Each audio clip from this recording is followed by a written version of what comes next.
E iniziamo questo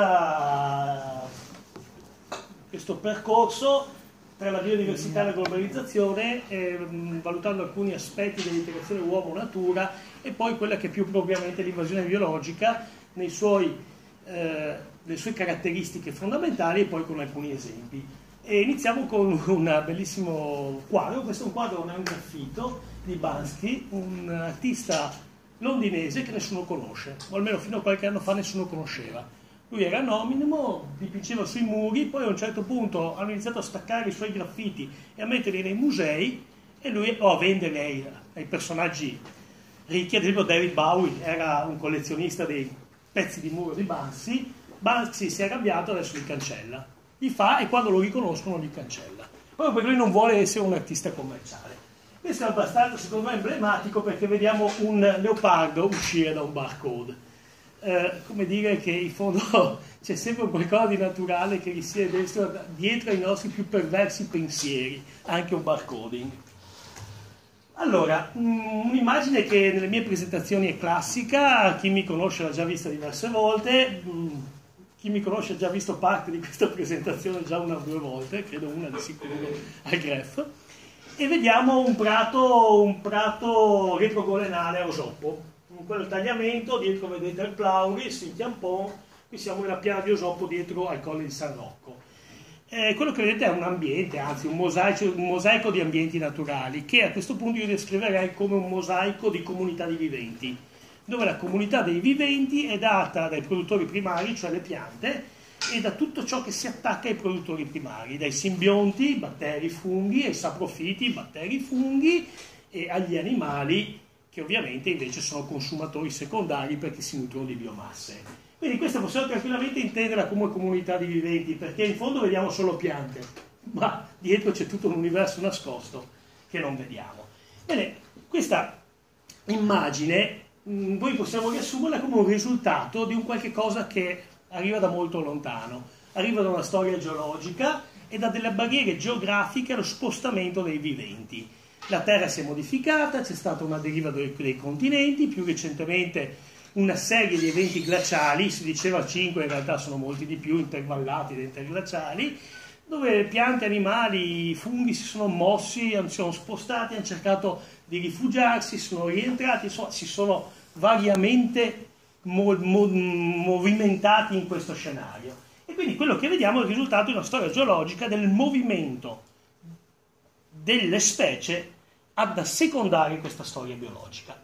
Poi però ci sono dei fattori ecologici, che sono per le piante fondamentali, perché la pianta è coerente al substrato, cioè la pianta è attaccata al terreno con le radici, di lì non si muove, e di conseguenza deve rispondere a determinate caratteristiche di suolo, luce, fattori edafici, fattori biologici, cioè altri organismi viventi ad esso legata. Pensiamo che gran parte, una volta quando io studiavo all'università si diceva che erano poche famiglie, dopo qualche anno si diceva che erano il 70% delle piante, adesso si sa praticamente che tutte le piante in natura sono legate a uno o più funghi che permettono un migliore assorbimento dei nutrienti attraverso le radici, e la pianta ricambia con fotossimilati, quindi zuccheri, amminoacidi e vitamine.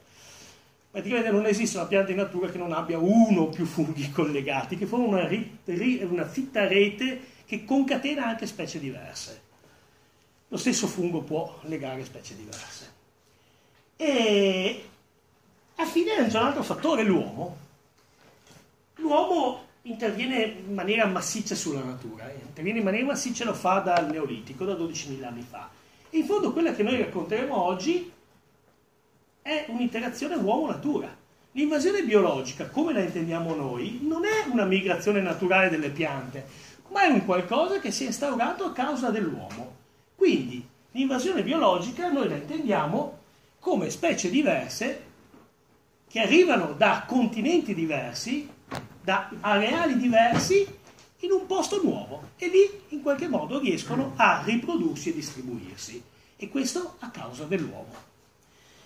Come vi dicevo, la storia dell'uomo, il legame alla natura, all'ambiente naturale, è molto antica, parte circa 12.000 anni fa, dalla nascita dell'agricoltura, quando probabilmente la componente femminile delle società di allora, delle piccole nuclei familiari di allora, inizia a capire che i semi che raccoglie per mangiare possono essere seminati vicino alle capanne, vicino alle palafitte, anziché andare a cercarli nel territorio. L'uomo è ancora cacciatore e nasce l'agricoltura. L'agricoltura stravolge l'ambiente naturale perché si creano ambienti che non esistevano. I campi coltivati non esistevano, le concimaie non esistevano, non esistevano gli orti, non esistevano i vigneti, non esisteva niente di tutto ciò. È l'uomo che li inventa. E quindi un passo fondamentale. Questa vignetta è molto carina, la traduco per chi non capisce l'inglese. L'uomo dice alla donna, ma cioè c'è un mammut morto, e l'uomo dice alla donna, ma scusa, non dovevi essere la raccoglitrice? E la donna risponde, sì, sì, è vero, ma il mammut stava sopra la pianta, e quindi lei lo ha ammazzato.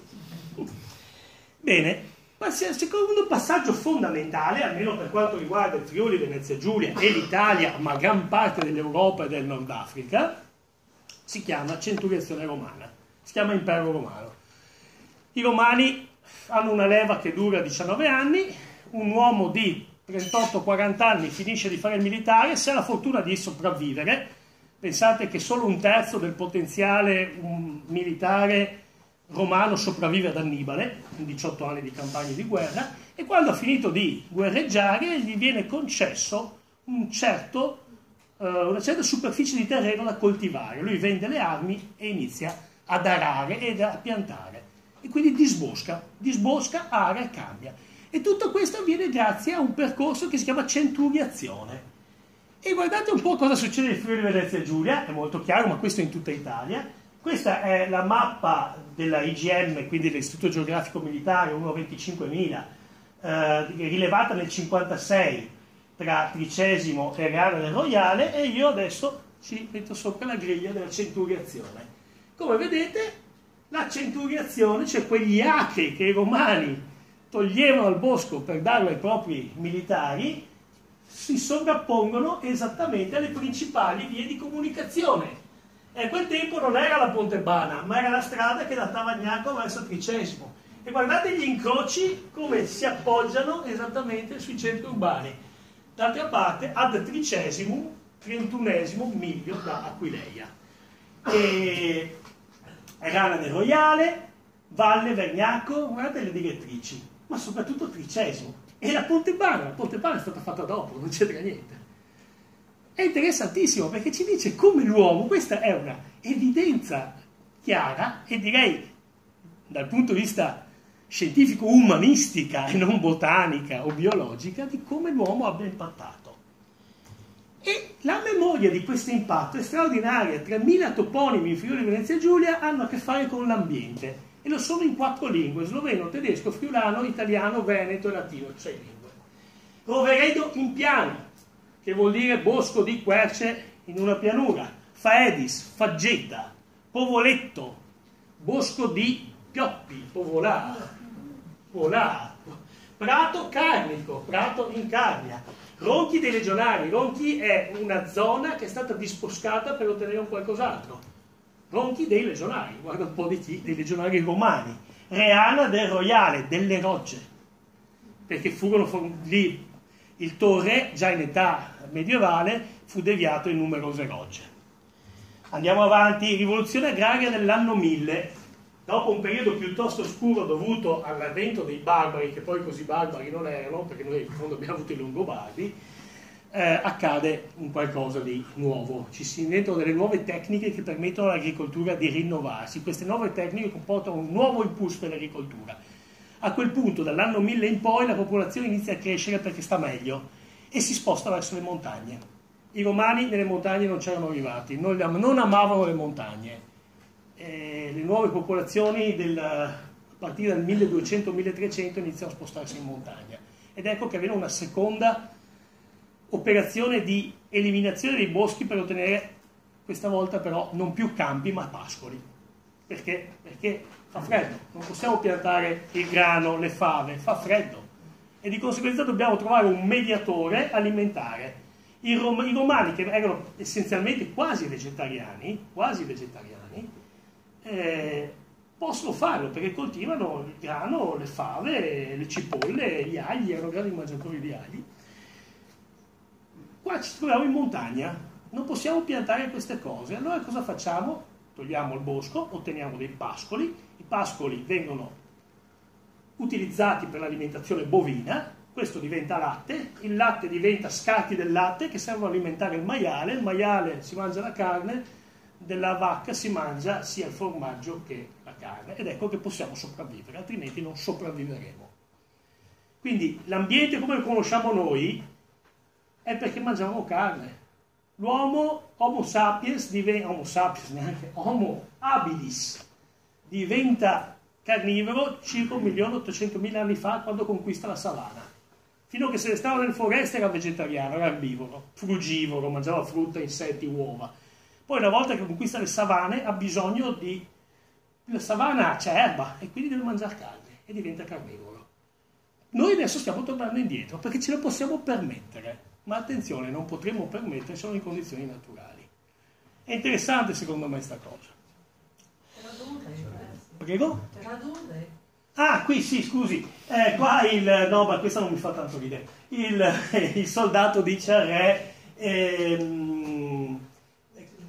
quelli che stanno sviluppandosi vogliono costruire un supermercato a mall, un ipermercato, un centro commerciale vicino al castello e il re risponde cosa faremo della confusione, del disturbo e dell'impatto ambientale? Ovviamente non lo sapeva, eravamo nel Medioevo. Allora, quarto punto fondamentale, la scoperta dell'America. Beh, non è la scoperta dell'America in sé, ma è tutto quel flusso di viaggi commerciali che non inizia con Cristoforo Colombo, bensì con Marco Polo, quando Venezia incomincia a conquistare l'Oriente. Gli scambi commerciali, che prima erano molto limitati, incominciano ad essere piuttosto importanti in termini di quantitativi e di trasporti. Importiamo dal Sudafrica, dall'Asia orientale, dall'America, nuove piante, animali sconosciuti e iniziamo a coltivarli, ad allevarli qui da noi. E qui, tengo a sottolinearlo, è l'inizio dell'invasione biologica vera e propria, perché da qui comincerà quel processo, poi difficilmente rallentabile, di cui discuteremo dopo. Pensiamo a tutte quelle piante che noi consumiamo regolarmente che arrivano dall'America. Patata, fagiolo, girasole, il pompelmo, tanto per dire uno strano, l'ananas e così via. Una cosa strana, il cacao è una pianta americana principalmente coltivata in Africa, il caffè è una pianta africana coltivata in America. Cosa strana. Ultimissima e più dannosa di tutte, cesure tra l'ambiente naturale e l'uomo, si chiama rivoluzione industriale.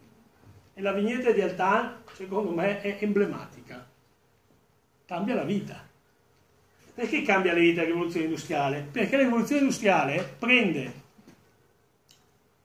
l'anidride carbonica, che è stata fissata 300 milioni di anni fa, sotto forma di foresta, che è diventata carbone, la ritira fuori e la utilizza per le macchine a vapore. Quindi, cosa sta succedendo? Sta succedendo che noi stiamo utilizzando un'energia solare che le foreste del Carbonifero hanno catturato 300 milioni di anni fa e l'hanno trasformata in zuccheri. Zuccheri che hanno composto la pianta, cellulosa, amido, amilopectine, soprattutto amicellulosa e pectina, cioè cellule delle piante che sono diventate carbone. Adesso le stiamo ritirando fuori e le stiamo ributtando nel sistema. Quindi stiamo usando un'energia vecchia di 300 milioni di anni, nel caso del carbone, di 30 milioni di anni nel caso del metano. Capite cosa sta succedendo? È come se avessimo due soli accesi. Non è normale. Il pianeta Terra è una biosfera che è equilibrata con un sole, non con due. E noi ne stiamo tirando fuori un secondo. Quello che sta succedendo. Però non ce ne accorgiamo fino ad adesso, diciamo, fino agli ultimi 20 anni, per fortuna. Nel caso della rivoluzione industriale crea una cesura pazzesca perché inserisce la meccanizzazione a motore, l'uso di fitofarmaci, i fertilizzanti chimici e da qui in poi la selezione massale che l'uomo ha sempre fatto, l'uomo ha sempre selezionato le specie agrarie, è talmente spinta che riusciamo a ottenere, grazie alla genetica, le prime ibridazioni ad hoc e le monoculture. Ed ecco che qui veramente l'equilibrio si rompe. equilibrio che si rompe definitivamente dopo la seconda guerra mondiale. Diciamo che fino alla seconda guerra mondiale tutto sommato l'equilibrio tiene tra uomo e natura. Un equilibrio nuovo, un equilibrio artificiale, ma sostanzialmente sostenibile. Perché sostenibile? Perché noi lavoravamo la terra con le energie degli animali, cioè la terra produceva i prodotti, gli animali e l'uomo li mangiavano e era forza meccanica, muscolare che serviva a riutilizzarli. Le concimazioni erano le concimazioni organiche dovute alle nostre feci e alle deiezioni degli animali. Non è più così. Adesso abbiamo il carbone, la macchina a vapore e poi tutto quello che ne verrà dietro. Qui si rompe definitivamente l'equilibrio. Ed è da questo punto in poi che inizia la nostra storia. Una storia moderna, una storia che racconta non più di un ambiente naturale, ma di un agroecosistema.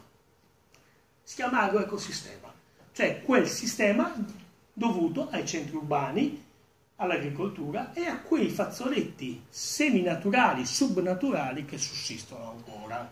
Quanto? Molto poco. Esiste un sistema naturale non colpito dall'uomo, non influenzato, scusate la parolaccia, dall'uomo? No, non esiste. Le nevi dell'Antartide? No. Perché? Perché l'inquinamento atmosferico le va in qualche modo a modificare. Qui c'era un ambiente naturale che si pensava non fosse toccato ed erano gli abissi marini. Cioè si diceva a 4.000 metri di profondità l'inquinamento non ci arriva perché c'è una sedimentazione degli strati dell'acqua e di conseguenza lì siamo tranquilli. Invece non è così. E sapete perché? A causa della caccia alle balene. Perché un tempo c'erano molte più balene nel mare, adesso sono in via di estinzione. La balena moriva e morendo trascinava giù a fondo qualche tonnellata di roba da mangiare e a 4.000 metri di profondità dei piccoli gamberetti cominciavano a mangiarsela. Poi arrivavano dei gamberi più grossi, dei molluschi più grossi e poi i pesci. E questo ecosistema su una balenottera azzurra poteva durare circa un secolo. Per spolpare tutta la balena ci mettevano un secolo. Ora pensate che noi le balene adesso ne abbiamo, non lo so, ma suppongo meno del 10% dei tempi di Melville, della balena bianca, di Moby Dick. Va detto che in quella volta le balenottere azzurre e le megatte che non riuscivano a cacciarle perché erano troppo veloci. Cacciavano i capodogli e le balene franche. Noi invece adesso cacciamo di tutto. Beh, non noi, i giapponesi e i norvegesi in sostanza. I norvegesi fanno ancora? Sì. I norvegesi, ho smesso. I giapponesi sì, i giapponesi sicuramente cacciano ancora. Per cui, come vedete, l'uomo ha toccato tutto. Allora, e da qui, da questo agroecosistema, iniziamo a parlare di invasione biologica e anche in questo caso ho voluto introdurre, purtroppo è allungata l'immagine, introdurre questo argomento con una bellissima opera fotografica dell'artista goriziano vivente, Roberto Pusterle, che secondo me è stupenda perché mostra questa donna che con le fattezze della donna africana, anche se in realtà la modella so che non lo è, che soffia una spiga di grano e quella spiga di grano diventano spermatozoi. È stupenda. Cioè le areste dei chicchi di grano diventano le code di un ipotetico spermatozoo, come se la donna desse la vita alla terra stessa soffiando i chicchi di grano e i suoi stessi capelli si sono trasformati in chicchi di grano. Ovviamente Pusterle non pensava all'invasione biologica, Pusterle pensava alla donna vita che rappresenta la terra, però mi piaceva e l'ho messa. Allora, l'invasione biologica è, per definizione, dovuta a quelle specie che non sono naturalmente presenti in un certo territorio, ma hanno superato i limiti della loro distribuzione geografica e naturale per effetto dell'azione dell'uomo. È una definizione molto recente, è una definizione di un autore inglese e dei suoi collaboratori, Blackburn. Tuttavia, il concetto di invasione biologica era già stato intuito già 150 anni fa da De Candolle e Darwin. Però la prima vera definizione di invasione biologica arriva nel 1958 da parte dell'ecologista zoologo Charles Felton, che vedete nella figura in parte alla vostra destra. Quindi il concetto di invasione biologica è un concetto relativamente recente. Sorprende? No. Il concetto di protezione della natura, quanto recente è? Quando è che l'uomo ha immaginato di pensare alla protezione della natura?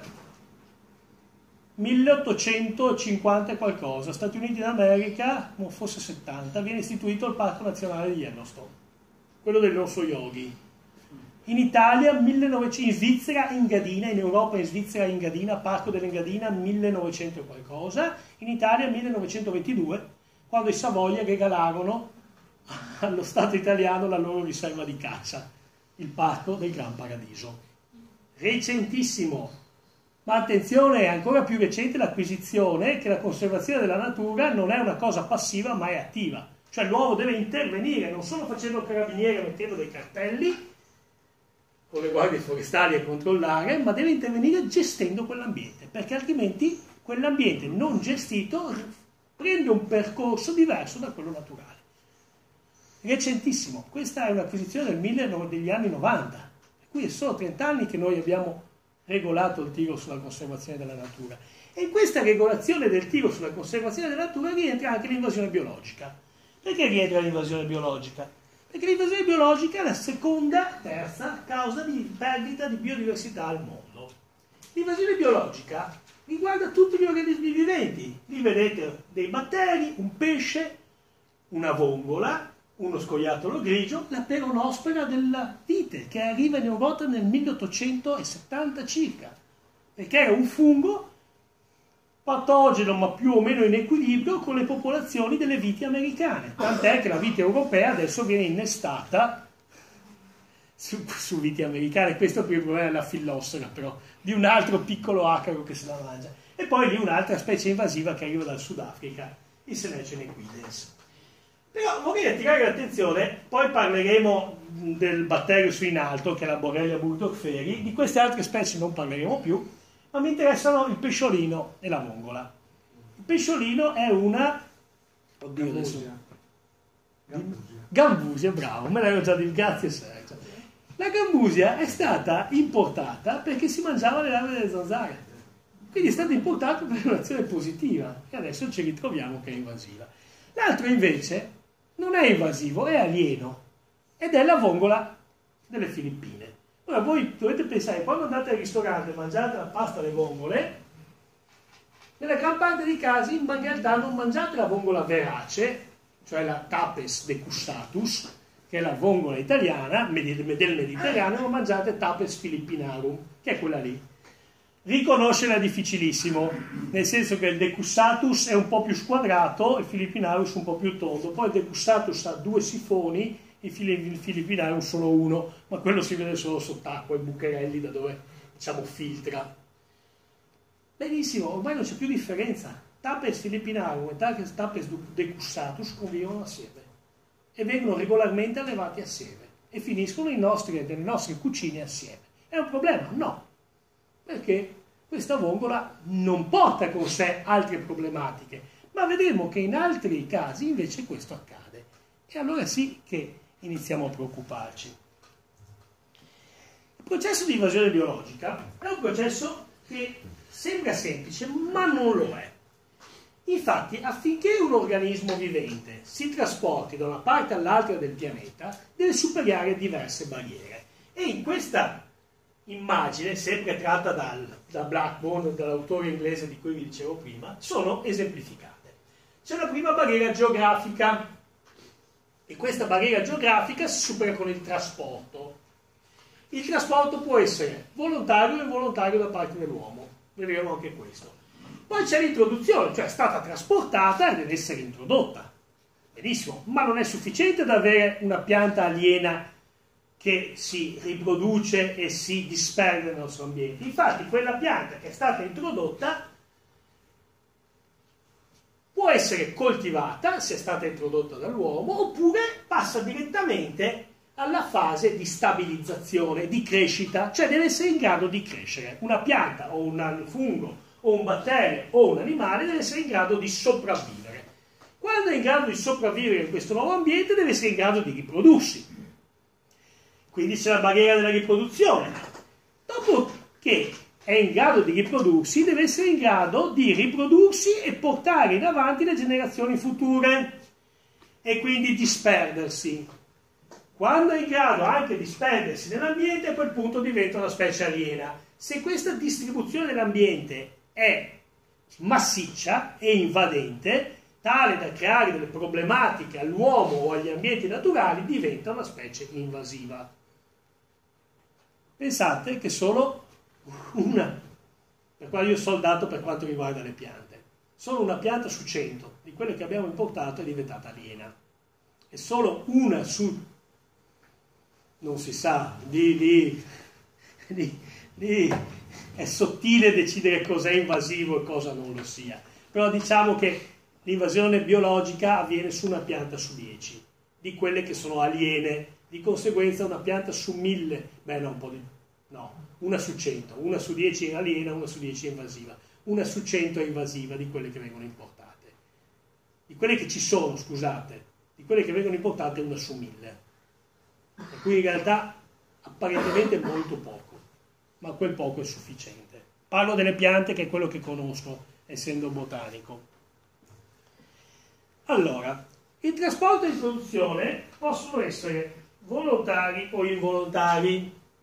Sono volontari quando c'è stata una scelta da parte dell'uomo, ad esempio il bacco da seta. Il bacco da seta, tuttavia, non è una specie esistente in natura, non esiste. Il bacco da seta non esiste in natura, è estinto in natura e di conseguenza esiste solo nelle nostre coltivazioni.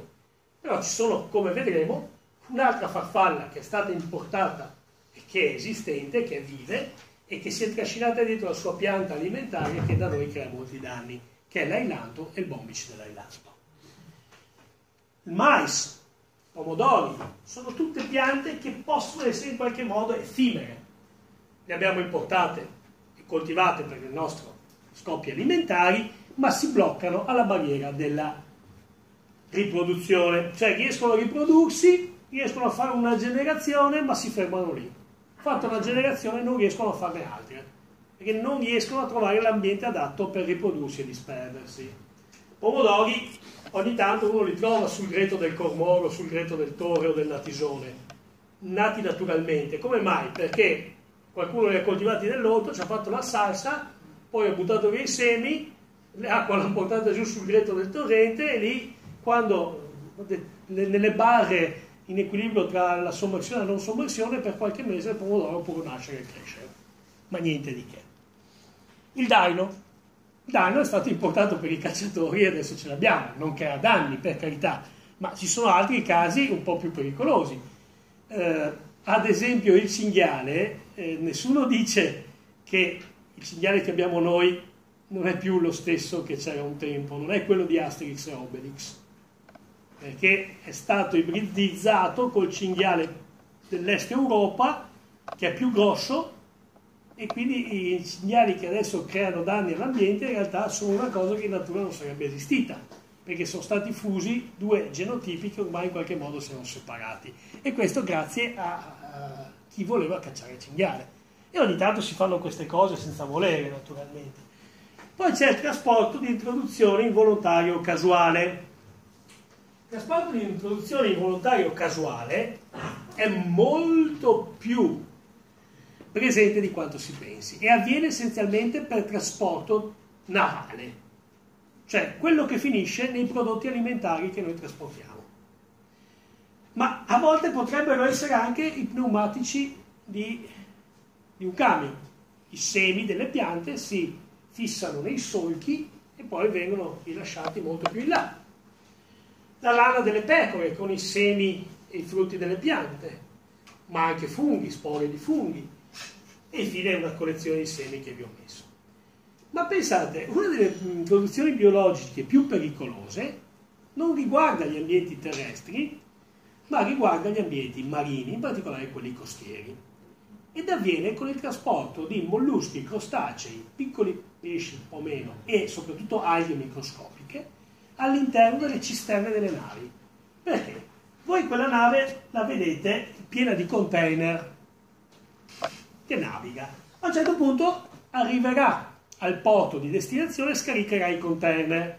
Così facendo si alleggerisce e di conseguenza riceve una spinta idrostatica molto più efficace. E la linea di galleggiamento non è più quella linea di bagnasciuga rosso che vedete. Bagnasciuga in italiano è la linea di galleggiamento delle navi, battigia è quella che tutti chiamano bagnasciuga.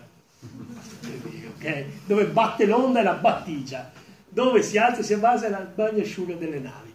Quel bagnasciuga si alza di molti metri, pensate che quella nave lì sarà lunga 200 metri, sarà larga 25, per cui si alza di un 2 metri, e una nave che inizia a alzarsi di 2 metri inizia a beccheggiare, se trova un po' di onda non sta più in piedi, inizia ad andare storta. Allora cosa fanno affinché la nave possa navigare regolarmente? Aprono delle cisterne che sono poste sullo scafo e riempiono d'acqua.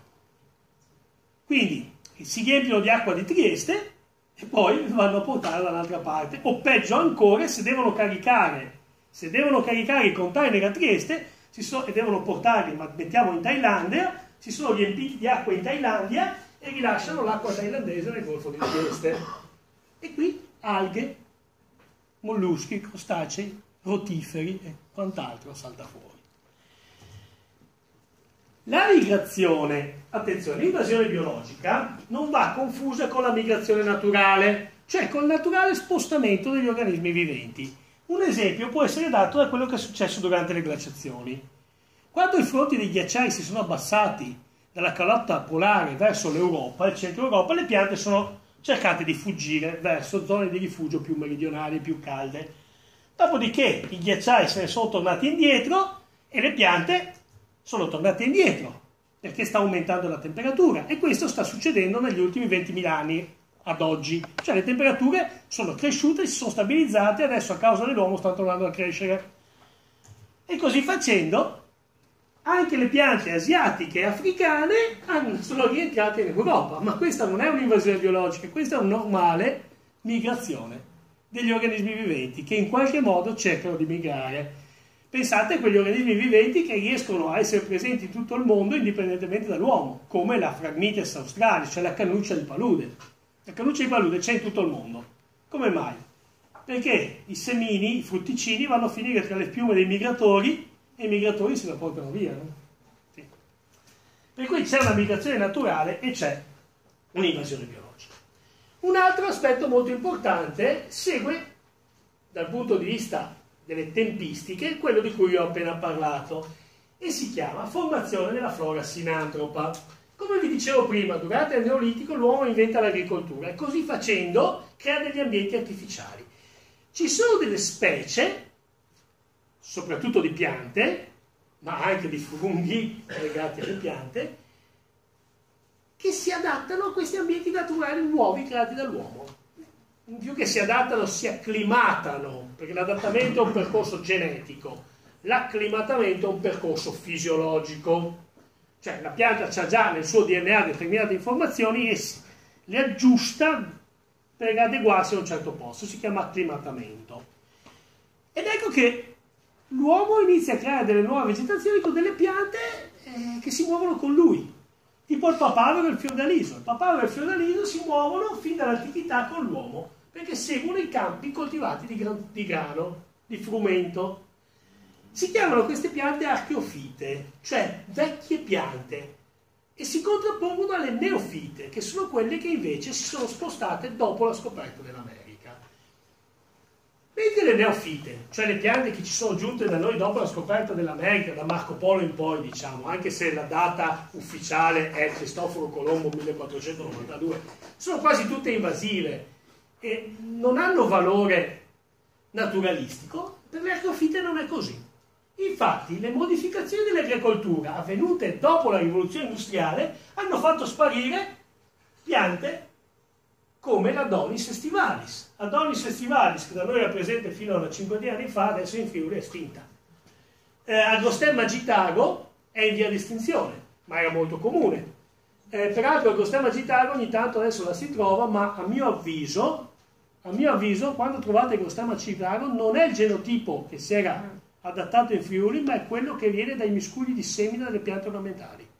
Cioè è stato piantato ad esempio nelle aiuole delle rotonde e qualcosina è riuscito a scappare, ma si blocca subito. Oppure piante che sono tuttora molto comuni, come l'orzo selvatico, quello lì è l'orzo dell'Ordeum murinum, no? quello che i bambini usano per giocare. Poi abbiamo piante molto comuni, ma anche piante molto rare, addirittura estinte. Ed ecco che a questo punto, al contrario, queste piante le difendiamo. Perché le difendiamo? Perché rappresentano degli ambienti rurali che dalla rivoluzione industriale in poi non esistono più. Cioè che la monocultura, i fitofarmaci e la coltivazione chimica ha in qualche modo fatto sparire, perché non ci sono più gli ambienti adatti alla loro crescita. Perché? Perché loro erano adatte a un equilibrio tra uomo e natura, a un'agricoltura tradizionale, non a qualcosa di nuovo, che non c'è più.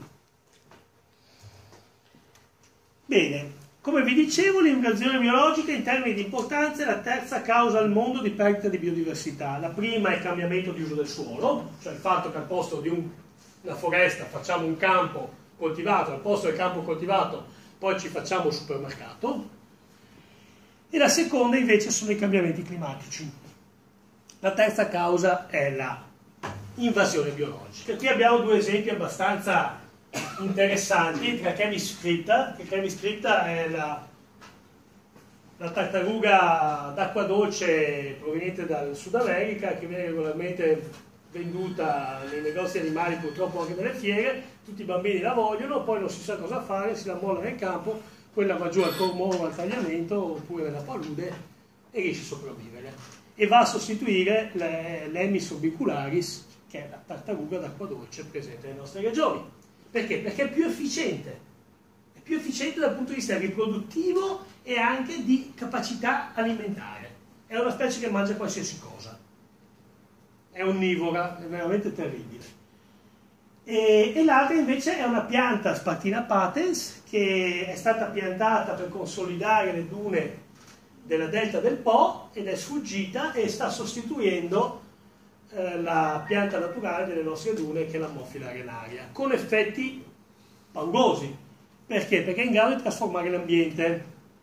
Cioè, Spartina patens, essendo una pianta del Nord America, è abituata a sopportare eventi di mareggiata molto importanti, molto forti, devastanti se rapportati a quelli dell'Alto Adriatico. E quindi quando viene una mareggiata, la vegetazione nostra naturale non sopporterebbe l'evento, questo cataclisma portato dai venti e dalle onde. Spartina patens sì. Spartina patens ha un rizoma, ha un apparato radicale fortissimo, molto robusto, che trattiene. Ed ecco che cambia la morfologia dei nostri sistemi dunali. Io ho visto chiudersi la lama tra la duna grigia dell'isola di Martignano in 4-5 anni. C'è una bellissima lama d'acqua frequentata da diversi molluschi e crostacei e una vegetazione alofila. Si è chiusa nel giro di 4 anni grazie al fatto che era arrivata Spartina patens, ha iniziato a fare da barriera alle mareggiate, ha chiuso tutto e così ha insabbiato il retroduna in un giro di pochissimi anni. Fa sorprendere il fatto che se noi guardiamo la lista delle piante aliene italiane, questa pianta non c'è, non la considerano una pianta aliena, perché loro ritengono che sia arrivata naturalmente, forzando lo stretto di Gibilterra probabilmente durante il Medioevo. Io so che in Friuli è stata osservata per la prima volta nel 74 da Gualtiero Simonetti e qualche anno prima era stata piantata nel Po. È sinonimo di stricta. Spartina patens o Juncer. Spartina Juncer o Spartina patens. Poi c'è anche la Pertaunsendi, che è l'ibrido tra anglica e marittima, e lì non so se ci sia oppure no. Ho il sospetto, a Venezia c'è. Io ho il sospetto di averla vista, ma non è così terribile come questa.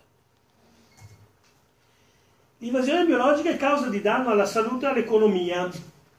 Piante infestate dei campi coltivati, danni alle infrastrutture, patologie vegetali, patologie animali, tossicità dei prodotti alimentari, disturbo delle attività umane. Lì vedete un amaranto che infesta un campo coltivato, dall'altra parte vedete delle Varroa destructor, che sono piccoli acari che si nutrono delle molinfa delle api.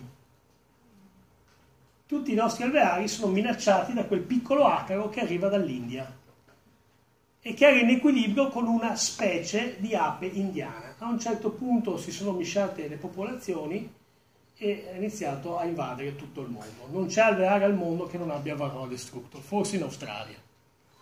E nei paesi nordici colpisce meno perché è una specie che ha bisogno di caldo.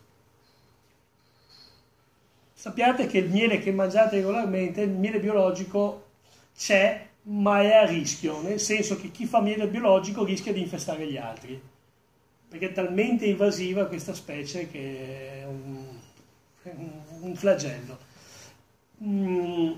Normalmente tutti gli alveari, anche quelli di agricoltura tradizionale, sono trattati con un agente chimico che uccide la varroa. Ma anche se no perdiamo gli alveari, proprio brutalmente. Allora, bene, passiamo adesso ad alcuni esempi e partiamo dai batteri. Quell'immagine che vedete a sinistra è la Borrelia burgdorferi. La Borrelia burgdorferi è una spirocheta ed è l'agente eziologico del morbo di Lyme, trasportato dalle zecche. Chiaramente qui il danno è un danno alla salute umana. Teniamo presente che la zecca non è aliena. L'Ixodes ricinus e tutte le altre zecche dei nostri boschi e prati e soprattutto margini sono sempre state. Molte di meno. Perché molte di meno? Perché c'era una gestione degli ambienti naturali da parte dell'uomo che puliva, che falciava, che puliva i boschi. Falciava, puliva i boschi, cacciava gli animali, quindi c'erano meno vettori, c'erano meno caprioli, meno cinghiali. L'ambiente naturale in qualche modo si riprende con un equilibrio modificato, le zecche ricominciano ad aumentare di numero, e aumentando di numero diventano una popolazione sufficiente a sostenere il morbo di Lyme, che arriva da dove? Dallo stato di New York, in America. È una Borrelia americana, che probabilmente è arrivata attraverso un uomo, che è stato poi mosso da una zecca qui da noi. Lui aveva il morbo di Lyme, la zecca l'ha mosso e l'ha infettato tutte le altre zecche. Teniamo presente che questa è transovarica, cioè la mamma zecca lascia il batterio nelle uova, per cui anche le zecche di prima età ce l'hanno già, non come l'encefalite che invece ha un trasferimento solo da contatto, di conseguenza l'encefalite è molto più pericolosa ma è anche molto meno diffusa e non è aliena, c'è sempre stata anche quella, cioè non c'era perché c'erano poche zecche. Passiamo alle piante. In Italia la situazione sono 1023 taxa alieni su un totale di circa 7600 specie di piante, di tipi di piante, qui comprende anche le sottospecie. In Friuli ne abbiamo circa 331 calcolate nel 2010 da Pollini e collaboratori. Vi posso già dire che sono molto di più. Cioè in 7 anni credo che, anche perché grazie a un più attento monitoraggio della flora, questo numero sia quasi raddoppiato. Adesso non ho i dati aggiornati, ma credo sia quasi raddoppiato. Comunque abbiamo una situazione intermedia sull'Italia, quindi abbiamo all'incirca un 10, io calcolo circa 16% delle specie di piante friulane sono aliene. Della flora presente in Friuli il 16% è aliena. Poi anche lì è difficile dire cosa è alieno o cosa no. Ad esempio il corbezzolo. Il corbezzolo è una pianta mediterranea. È aliena o non è aliena? Certo è stato piantato, ma sarebbe forse arrivato per migrazione naturale, visto che le temperature stanno aumentando. Per cui ci sono casi critici di difficile diagnosi. Bene, parliamo di alcune piante aliene. Questa è forse una delle più pericolose presenti in Friuli. Poi c'è un'altra pericolosissima ma che non c'è ancora, o meglio l'hanno trovata e l'hanno appena eradicata. Questa qui è l'Ambrosia artemisifolia. È una pianta che arriva dagli Stati Uniti e è una pianta che da noi si trova negli ambienti coltivati, nelle golene dei fiumi. È una pianta annuale e ha un problema, il polline. Il polline è molto allergenico e pare che il 40% delle patologie allergeniche da polline negli Stati Uniti siano causate da questa pianta. Sì. In Svizzera, se voi non la togliete dal vostro giardino, è penale. Cioè, se voi avete l'ambrosia nel vostro giardino e il vicino vi denuncia perché non l'avete tolta, è penale. Va detto che in Svizzera ci sono i cosiddetti gruppi di lotta, che sono degli operai, dei tecnici, pagati dai cantoni, che voi gli telefonate e vi fanno la disinfestazione delle specie aliene, siano esse zanzare o piante. Ci sono delle categorie che voi li chiamate, loro arrivano e gratis vi tolgono tutto.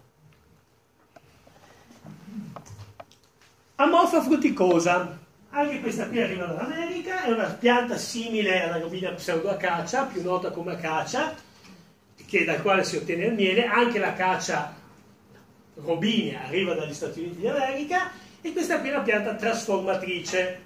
Si instaura sulle dune nei sistemi golenali dei fiumi e va a sostituire gli ambienti naturali, creando una boscaglia compatta, uniforme, fatta tutta dalla stessa pianta, per cui deprime la biodiversità esistente. La cosa simpatica è che i fiorellini, per quanto bruttini, lo si vedono lì nel mezzo color amaranto, sono appetiti dalle api per il miele, e c'è già qualcuno che vede il miele di Amorfa come tipicamente friulano. Ma perché no? Anche il miele di robinia non lo sarebbe, ma tutti vogliamo miele di acacia. C'è anche un fatto culturale. L'invasione biologica è comunque un punto di vista.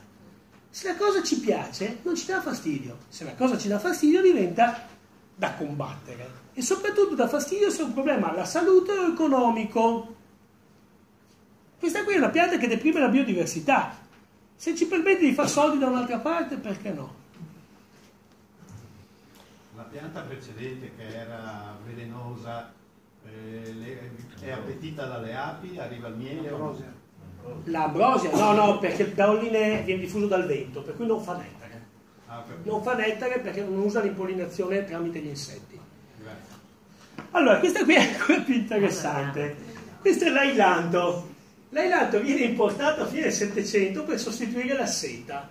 Perché quella bellissima farfalla, che è una farfalla di 18 cm, è tuttora presente in Friuli, ogni tanto la vedo, la trovo, sì, come pianta trasformatrice. Ed è una pianta che crea delle allopatie con le altre piante, e quindi quando un prato viene abbandonato rispetto alla sua operazione di sfalcio, se il prato ha matrice calcarea si riempie di questa pianta qua e fa una boscaglia di neoformazione che non ha niente a che vedere con i boschi che sono naturali della nostra zona.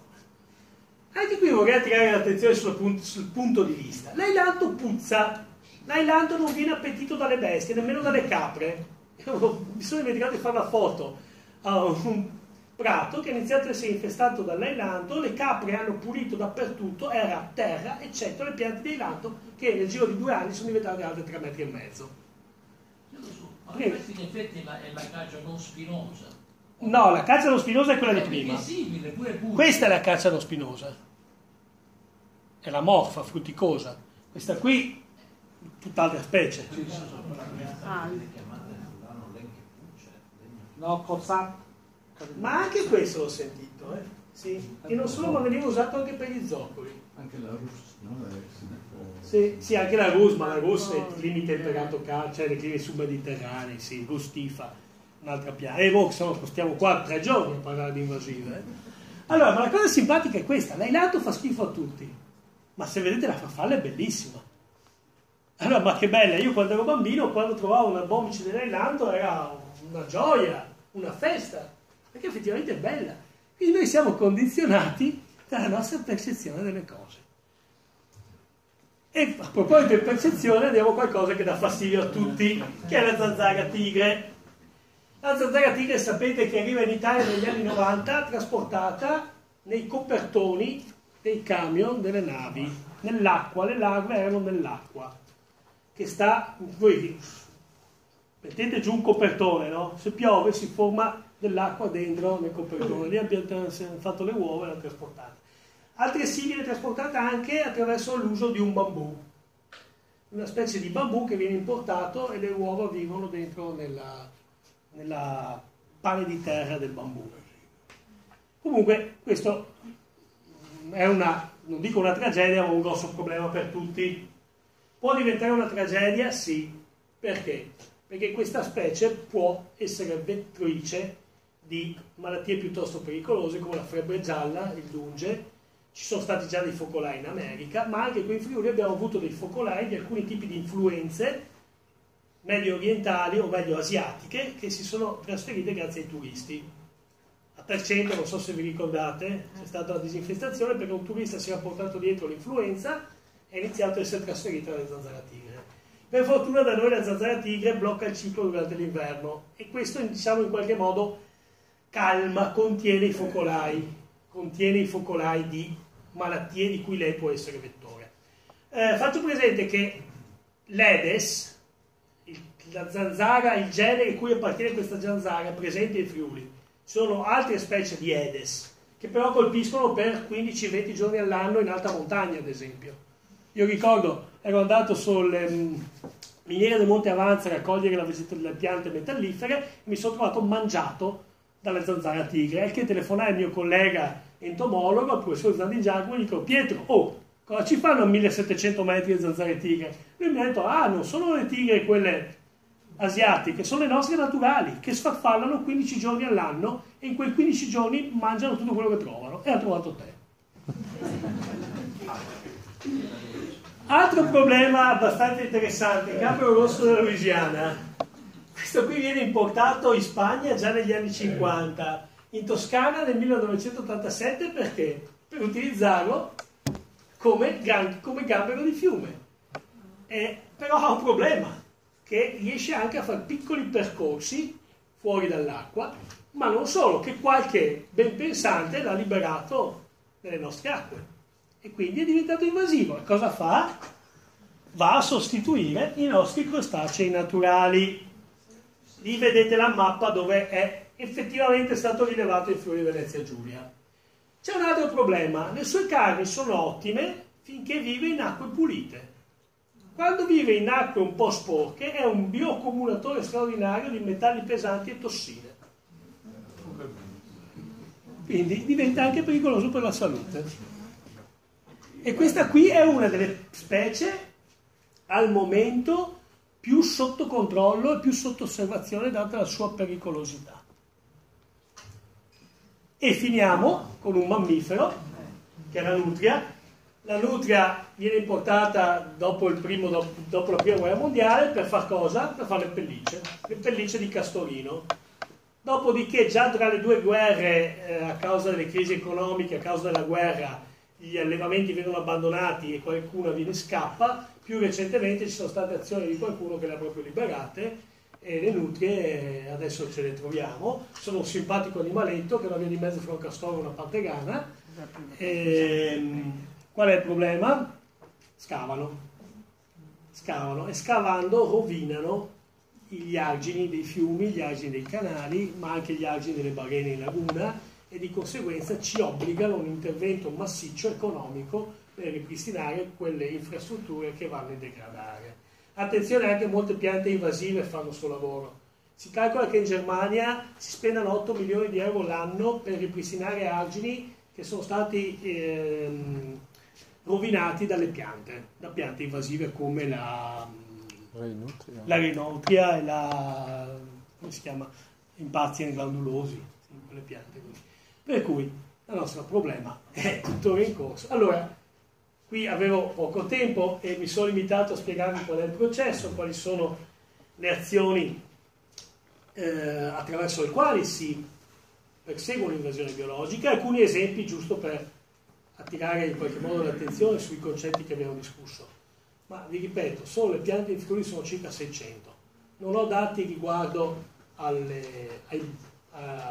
animali, e pensiamo anche a tutti i funghi patogeni, la peronospora della vite, l'oidio della vite, la peronospora della patata anche se arriva dall'America. Però noi siamo pieni di funghi patogeni che arrivano da qualche altra parte. Questo è il motivo per cui quando andate in Australia e scendete dall'aeroplano vi disinfettano. E non si può trasportare niente di nessun tipo fuori dall'Australia e dalla Nuova Zelanda, o in entrata, anche perché l'Australia e la Nuova Zelanda sono i due paesi con il maggior tasso di invasione biologica. Perché noi la vediamo dal nostro punto di vista, ma non dal loro. Loro è una terra antica con un'evoluzione che si è bloccata circa 30 milioni di anni fa. Per cui tutto quello che arriva dopo è più aggressivo, perché è più preparato a combattere la quotidiana lotta per la sopravvivenza. Quindi per loro è un problema anche peggiore che per noi. Ho detto che non hanno la peronospora della vita. Questo è un gran vantaggio per i viticoltori.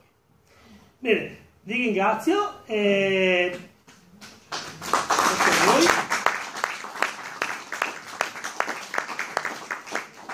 Un'ora precisa, se volete abbiamo 10 minuti per domande.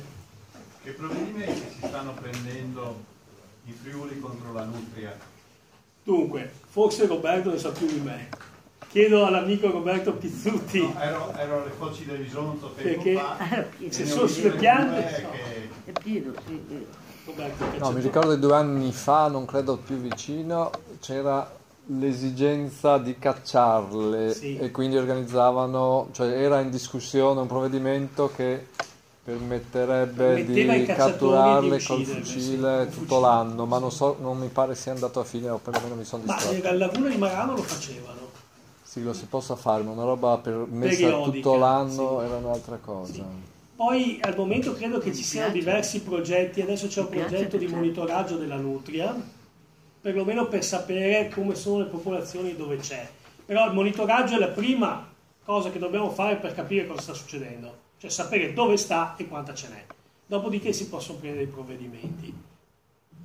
Più sul gambero rosso stanno facendo. Poco, ha dato qualche milione, qualche centinaia qualche decina di migliaia di euro. Mentre per Gambero Rosso c'è un live. Cosa importante. Il Garda non ha Scusi, c'è il signore. Tra nutria e pantegale c'è un visto per cui diventa un animale, poi viene prodotto un animale diverso. Tra nutria? Tra nutria e pantegana. No, beh, la mia era una battuta. In realtà sono 2 specie separate che non riescono assolutamente a ibridizzarsi.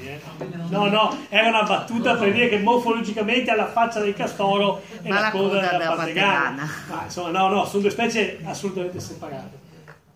Chiedevo se ci sono rimedi contro la malattia del bosso, mi pare che sta... Ah, giusto, la Sai che piralide. non so. La piralide. I retroidi locali Si trattare contro l'insetto che lo trasporta. 2 anni fa, e dopo non so dove è cambiato. Sì, però adesso stanno già meglio. Meglio?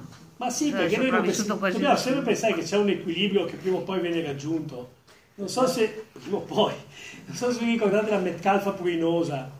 Anni fa, tutte le siepi, platani erano bianchi di questo insettino fioccoso che poi portò un gran vantaggio agli apicoltori perché facevano il miele di melate e lo vedevano in Germania. Quello dei No? gelsi. La Quello dei Metcalfa, gelsi. il punto in bianco, si è ridotta perché ha trovato degli antagonisti naturali. Un antagonista è stato anche importato, è stato importato un imenottero antagonista, ma insomma si è equilibrata e adesso nessuno Cosa se ne avevano i accorge gelsi più. poco tempo fa? Era La questo. piralide del bosso che sta I facendo gelsi. dei bei disastri. Sì, è quello che chiedeva il signore, però è una Sì, cosa vero, che non perfetto. conosco, perché, ripeto, faccio È il una, botanico. è una piralide quella del bosso, no? Sì, è un insetto. Sì, È un epidottero. E comunque prima o dopo...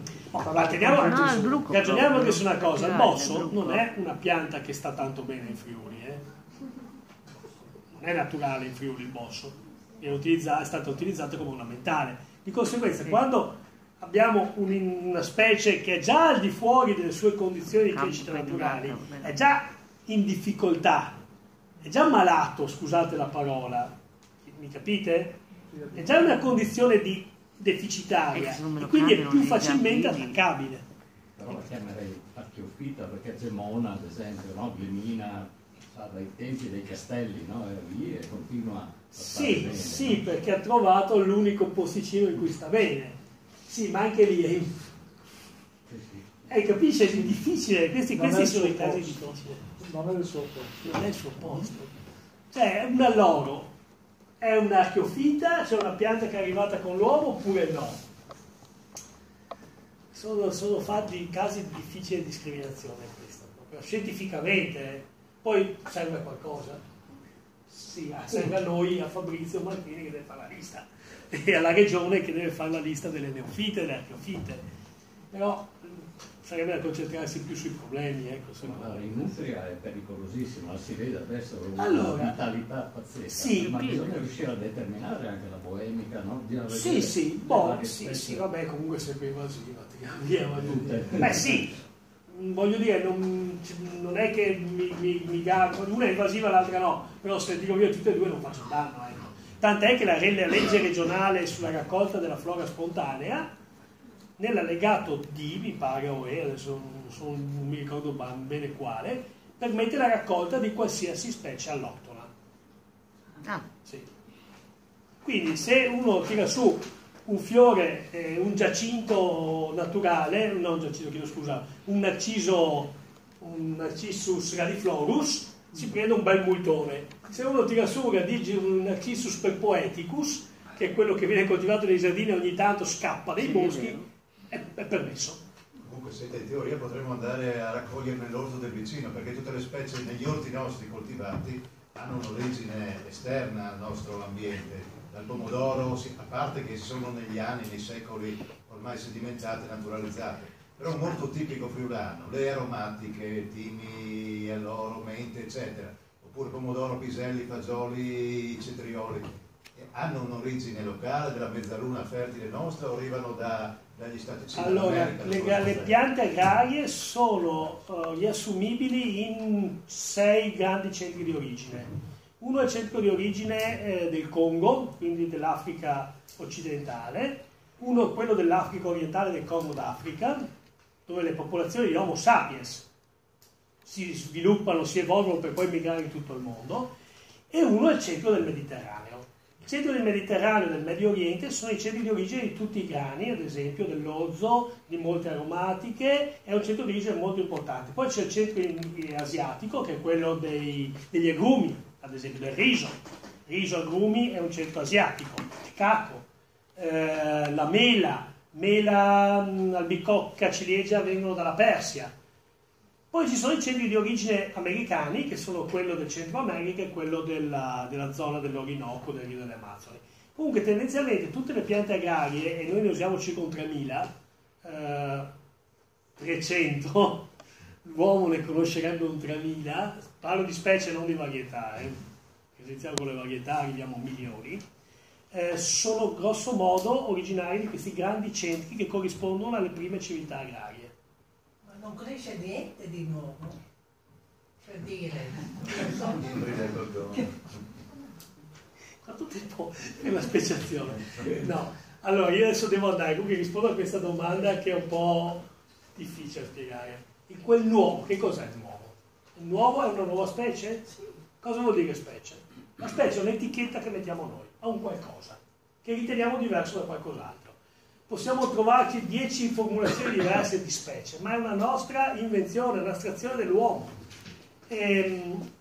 La variabilità genetica, e dalla variabilità genetica risponde la variabilità fisiologica e morfologica, è continua. Non c'è niente di uguale al mondo. Io sono diverso dal mio fratello, sarei diverso dal mio gemello. E io sono diverso da lei e noi qui siamo diversi dalle popolazioni della Scandinavia. E siamo diversi dagli aborigeni, e siamo diversi dagli indiani d'America. Ma siamo tutti Homo sapiens. La variabilità è insita nella stessa storia della biologia, cioè nelle regole, in quelle regole che stanno alla base dell'evoluzione delle specie. La biologia è una continua lotta contro la confusione per creare ordine, diciamo, per riuscire a conquistare tutte le nicchie di sopravvivenza. Allora la risposta è la variabilità, essere sempre diversi da qualcos'altro. E quando nasce una specie? Quando decidiamo noi che l'abbiamo trovata. Un millennio? 10 milioni di anni? Non lo sappiamo. È un percorso continuo, non possiamo discriminarlo con degli scalini. Per cui quando nasce qualcosa di nuovo è perché lo facciamo noi, essenzialmente. Lo facciamo noi attraverso la genetica. E lo facciamo da 12.000 anni. Solo che per 12.000 anni l'abbiamo fatto ibridando, vedendo mamma, papà e mettendo assieme, scegliendo poi il figlio, la generazione e proseguendo quella. Adesso lo facciamo con le biotecnologie. Cioè prendendo i pezzettini di DNA, li mettiamo dentro in un batterio, il batterio lo duplica, dopo lo riprendiamo il batterio, lo tiriamo fuori dal batterio e lo buttiamo dentro un'altra specie. Questi sono gli organismi geneticamente modificati e lo sappiamo fare. Ma le cose nuove le facciamo noi. E chiudo con questo esempio. In tutto il mondo ci sono, credo, 9-10.000 specie selvatiche di piante che appartengono alla famiglia dei gigli. Gigli coltivati ce n'è credo 50.000. Tulipani coltivati abbiamo perso il conto, ma probabilmente milioni. Rose coltivate, idem. Aggiungiamo meli, peri, frumenti, fagioli, patate. Abbiamo milioni di varietà coltivate, di cosiddette cultivar, che sono create dall'uomo in 12.000 anni di evoluzione. Anche questa è biodiversità. Grazie. Grazie a voi.